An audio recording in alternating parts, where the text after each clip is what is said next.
be out there and have a protest that is non-violent. However, police say, no, you don't have that right, and we're going to arrest you and make sure the protest comes to an end, and that is what happened yesterday. Now, a statement was released by police, a statement that we shall be discussing a little bit later on in the show, and of course, that is where we'll be getting your view on what exactly you think about the Bobi Wine protest. Now, why I started with the Bobi Wine protest is that there are a lot of issues that have come up about this protest. Some people are saying Bobi Wine should settle down and let us go back to work, let us forget things like Ugandans usually do, and let us move forward to making a living, make ends meet for us and our children. While others are saying, no, it is not right. Our brothers, our sisters, our mothers and fathers are abducted and they haven't been brought back. We don't know whether they're dead or they're still alive because they're not even in prisons where we can visit them or ask for bail on their behalf. So we don't know what is going on, and Bobi Wine has the right to go and protest on behalf of our brothers and sisters who are unfound. Like I said, we'll be bringing that story later on to be discussing it. And I want to hear your views, your fair views, your independent views, your non-passionate, non-partisan views. Because when we're having these discussions, we're looking at how do we get solutions to these problems rather than how do we insult the sitting government? No, that is not the way we're going to do it here today. We're going to sit down and reason, looking at the articles and what Bobi Wine breached and what the police breached, and measure them and see where exactly we ought to start with this conversation. For you who has just joined the first show, remember this is a show that goes from Monday to Friday, every morning to 8 before Face to Face with Tariq Nkata comes in to give you the business perspective of course, what is happening in Uganda, which products are being sold at affordable prices that you did not know about, and which products are quality products. And that is what STV does for you. If you have a product out there and you want the product to come to the first show, or your product to be seen by the people, bring it into the first show, and we'll be doing that for you. Wake up in the morning. The earliest bird catches the worm. You got it right. So the earliest bird catches worm, get out of bed, go catch that worm, bring it home to your kids, let them eat that worm and be proud of yourself. Remember, in life, you need to learn how to celebrate even the smallest achievement, the smallest milestones, because every day you go through life stressing about a number of issues, stressing about paying school fees for your children, stressing about being at work early, stressing about the fact that you don't have a car to come to work when it rains, and then when it rains really hard, and then you tell your boss, I'm sorry, I can't make it at this moment, it's raining cats and dogs in my areas. Your boss tells you in your resume your hobby was swimming, so please swim through that water and come to work. That is what it means to work. That is what it means to dedicate yourself to making somebody else's business better.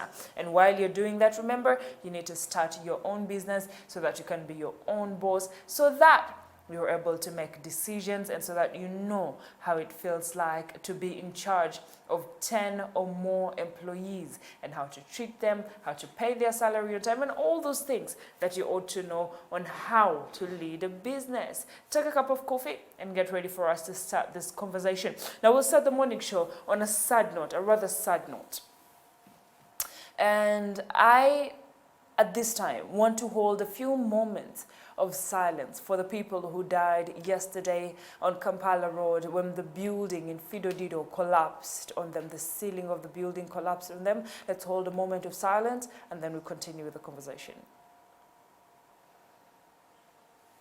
May their souls rest in eternal peace. There are different reports on this death. Some people say that there are 5 people who died. Some newspapers say that. Some newspapers say 1 person. Some newspapers say no person at all. But the official police report that we received last night says only 1 person perished from that particular accident. However, the numbers are increasing because most of them were rushed to different hospitals in Kampala, Mulago being the main one that majority of them were rushed to, and most of them are succumbing to their wounds. Now, the story is an electrician went up the ceiling to check and see, because there was an electrical problem, and unfortunately while he was up there, his weight was too heavy for the ceiling, and it came down on the people who were praying during the lunchtime prayer at that particular time.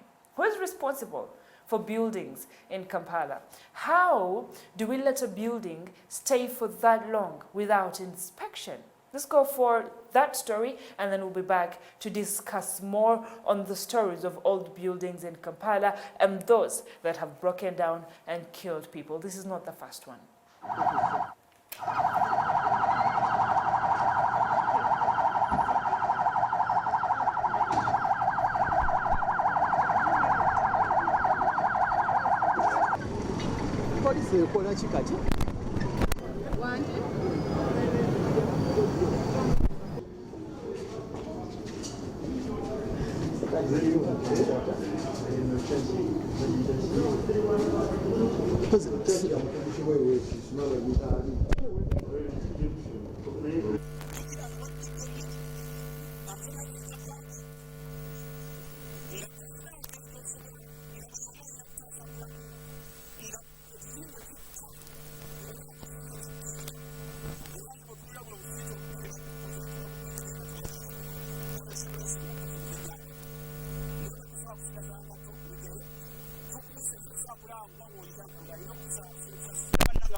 The Territorial Police at Central Police Station, Kampala, are actively investigating an incident where a ceiling at former Fidodido building located on Kampala Road caved in on people holding prayers. The incident happened today at around 1 p.m. According to eyewitnesses, while a group of people were for prayers, the ceiling collapsed. Update on the collapse of the ceiling at Fidodido while a group of people were praying. The police at CPS dispatched a team at Mulago Casualty Ward after getting contradictory numbers of the victims. The findings are after the caving in of the ceilings. The victims were taken by different people in different hospitals, but so far we have ascertained the big number which was taken to Mulago, and 18 of the victims were confirmed to have been taken to Mulago. So far, among the 18, one person has died, one Mama Nava, a resident of Unsambia, and her body has been conveyed to City Mortuary Mulago for postmortem. Our detectives are still moving around different hospitals to ascertain the real number of the injured during this incident.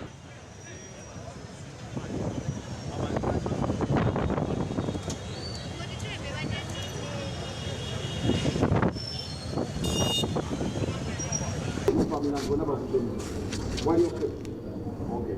So now what you are going to do is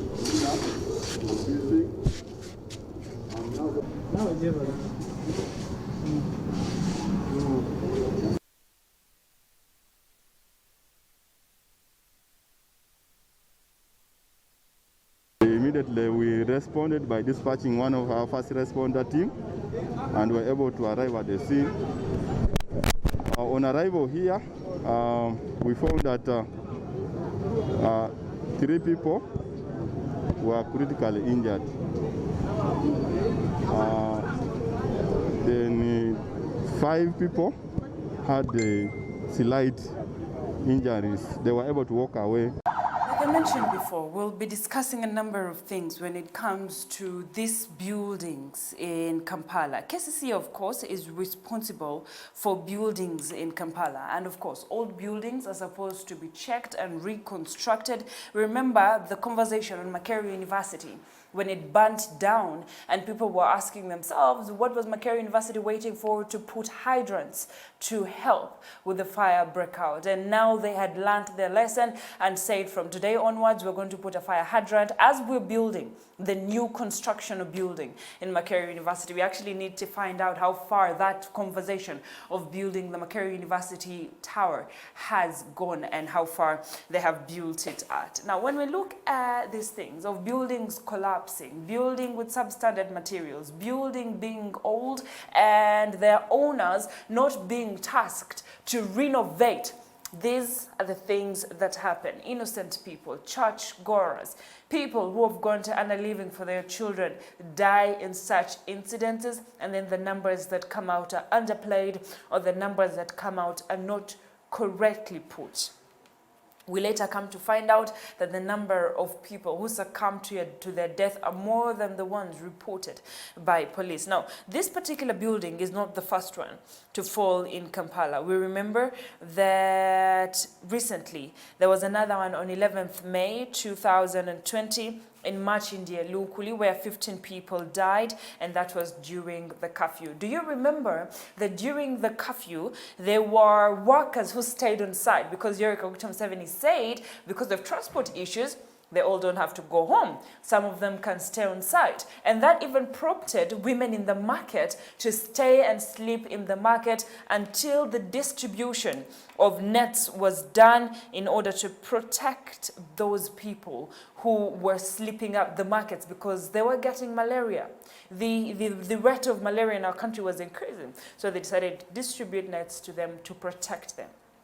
Now, during that time, that particular building, which was in Machindie, right here, Machindie Lukuli Road, had 20 people, 20 workers. There were 40 in total who were working on that building, but 20 of them stayed behind because they were sleeping on that site. And unfortunately, 15 of those died, and the surviving ones were only 5 who were managed to pull out of that particular rubble. And according to Douglas Nsubuga, the Kampala City Council engineer, they had asked the person who was building, or the owner of that particular building, to stop building that 4-storied house because unfortunately they were saying he was building it with substandard materials.